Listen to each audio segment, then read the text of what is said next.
Welcome back. I'm Broward County Commissioner Stacy Ritter here at the Tamarack Cafe and Diner, the corner of McNabb and Nob Hill Road. We're here once a month.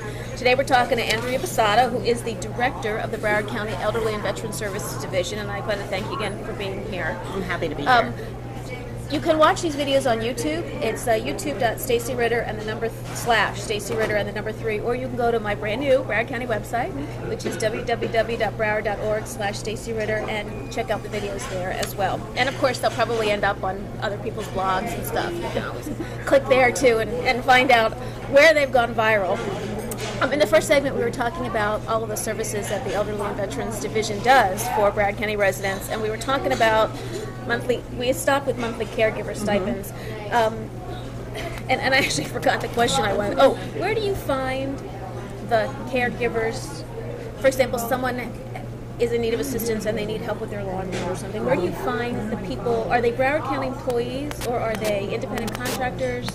They're independent contractors. We have a little over 30 vendors with whom we have rate referral agreements, and then we utilize their services. So they're all background checked? Absolutely, and they're all monitored monthly.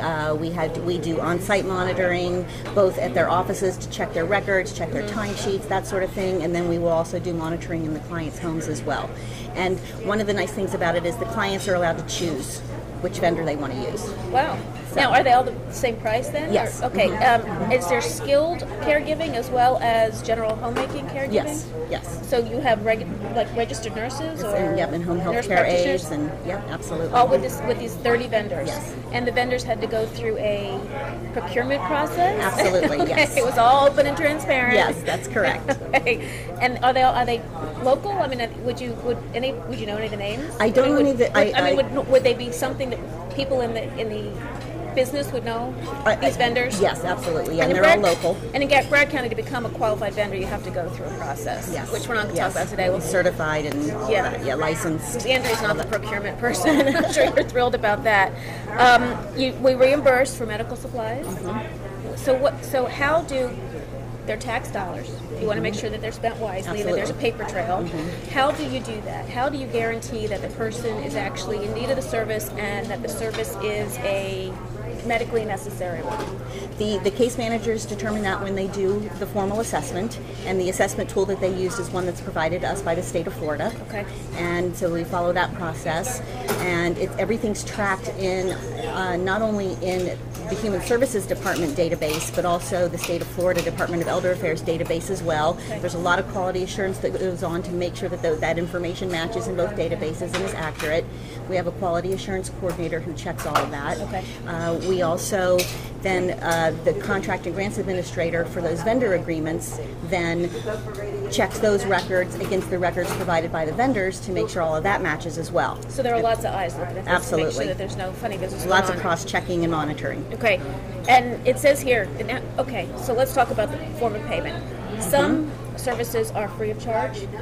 The services that we provide, we pay for, but and this is by state law, the consumers in the community care for the elderly program are asked to make a copay. And it's a sliding scale based on their income and assets, and it ranges anywhere from $1 a month to about $40 a month. Wow! So it's reasonable regardless. It's very reasonable. And, yes. And how, do you have a certain number of hours a week or a day that you will provide service? That all depends on the assessment. Okay. So it varies. And the staff people you have making the assessments, what's their training? Where do they? They're all social workers, case managers. And so they're. And you train them for this particular kind of service? Yes. And do they do anything besides intake? I mean, do they when they go to the clients' houses, do they sit and continue the evaluation and do reevaluations? Absolutely. They go to the homes to do the evaluations. They then keep in touch with them by telephone every month. And depending on the level of care that's needed, some do monthly home visits, some do bi-monthly, quarterly. We're required to go at least twice a year in the home to check on people. So it depends on their situation and how much care they need. It's a really amazing the services that we provide, and there's case management, homemaking, personal care, respite care, health care, the emergency alert response, adult daycare. Now, adult daycare, do you take pick up the client and take them to a facility, or do you have somebody come in the home for? Well, we make sure they provide their own transportation to and from the facility, but as you know, and as I know from my years with transit, right. many of them are TOPS clients, so they use TOPS to go to the service, or if they live with most of the senior centers have their own.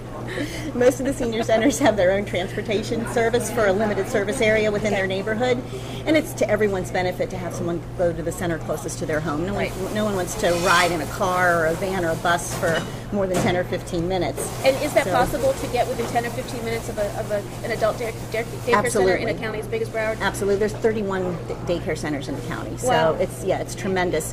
There are some people that travel to different centers depending on special needs. There are several Spanish-speaking programs in the county, so if someone prefers a Spanish-speaking program, then we would take them at City of Miramar, Hispanic Unity, or Central West.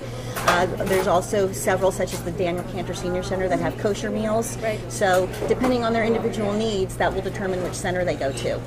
It's really amazing. I don't think most people in Broward County have a clue that, unfortunately, that the service is there. And do you have, budget cuts have obviously affected every single division and department in Broward County. How have they affected yours? Well, we're waiting to hear. The House budget has left the community care for the elderly program intact. You're talking about the legislature, the state house. The state house.